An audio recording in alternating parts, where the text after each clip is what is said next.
Today's day 178, where innovation is found. So one of my favorite books that I picked up during my college days was Thomas Kuhn's Structure of Scientific Revolutions. This book was pretty powerful to me. It explained the paradigm shift that often happens in the scientific community, where a commonly held belief gets disrupted by a scientist who starts really questioning why anomalies are occurring. See, the status quo, the current paradigm, sometimes doesn't want to acknowledge that there are things that are happening in the universe that are not explainable by its paradigm. So they brush those under the proverbial rug, hoping that they, won't be investigated. Well, there's always a scientist that comes around that decides to investigate those anomalies. And pretty soon they start finding phenomena or scientific fact that disputes the prevailing paradigm. So what ends up happening is a revolution starts to begin. Now, as you can imagine, any revolution is always met with resistance. Usually the person that's causing the disruption becomes a target by the community as a heretic or somebody that needs to be disciplined or removed from their society. And this has always happened. Every major scientist that started to explore those anomalies and provide scientific evidence for a basis that the current paradigm is not true ends up being part of a visceral reaction from the scientific community. It happens all the time. And what's really interesting is, like, for example, just to pick an example, the global warming thing or climate change theory.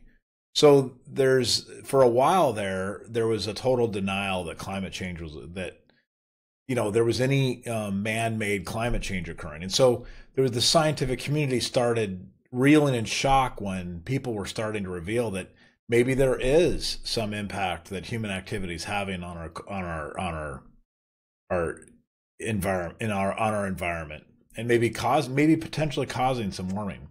That was met with a lot of denial. Well, that caused a great paradigm shift. And so nowadays we're in the current paradigm where there's a prevailing belief that, humans are having a direct effect on global warming. However, now we're having scientists that are kind of coming out saying, well, wait a minute, maybe the impact is not as great as we thought.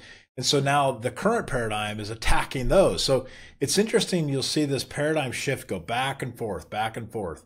And so Thomas Kuhn referred to it as a cycle, as a cyclical process, each scientific community building upon the other. And sometimes we just will never get to an objective truth because opinion and popular belief is what really commands people's attention. And so consensus around objective truth is not necessarily the aim, but rather maintaining our position of the most popular held belief. It's just a fascinating thing to observe. Truth aside, it's very fascinating to observe. So he uses several examples. One of the examples he uses was Nicholas Copernicus, who in 1543 published a paper that basically challenged the geocentric model of the solar system. He basically said, everything is not revolving around the Earth. Things are revolving around the sun. That is the solar system. The gravitational pull is coming from the sun. And that is what explains some of the anomalies that we're experiencing, right? So now this was not met well, right? He was severely attacked. The popular belief in the scientific community was being challenged. Now, little did they know that ancient cultures had already figured this out, but we didn't have YouTube back then, and we didn't have Google back then, so they didn't know that this had already been discovered, right? That the universe was indeed revolving around the sun. So they had no idea that Copernicus was not only right, but he'd been backed up by many centuries before. Ancient astronomers had already figured this out. But he met with lots of disdain, lots of ridicule. But nowadays, we look back at Copernicus and think, well, that's obvious. I mean, that totally explains the anomalies we're having. Now, of course, later we would discover, well, we're not really revolving around the sun. We're actually all revolving around the center of the Milky Way galaxy.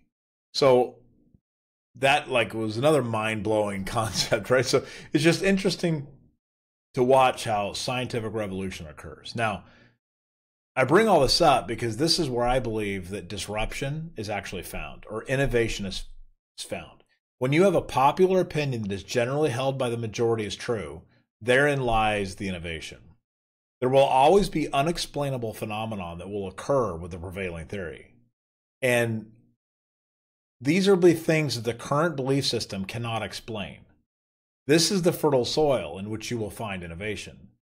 When you discover an anomaly, you have discovered the source of a new innovation that will most likely be highly disruptive. Kuhn calls this a paradigm shift. When a new innovation comes about, people begin to see the world in a different lens. This causes a new view of the world, and the old view and the new world will begin to clash with each other, and this will be a tumultuous time. Most entrepreneurs that are part of a new disruptive innovation do not describe this as a comfortable time to be in existence. This is definitely rocky. People are trying to sue you. People are trying to go after you, right? So this is just part of the process, right? So in my opinion, the greatest innovation, the greatest opportunity to discover true innovation is to go to the source that is meeting the most resistance. If people are mounting a great resistance against an alternative theory, that is where the innovation will be found. If your community of experts is resisting a new trend that is emerging, the greater their resistance, the more disruptive that innovation that you'll discover. So with that, if you want to find a new great disruptive innovative idea, I suggest going to where there is the most disagreement. All right, thank you.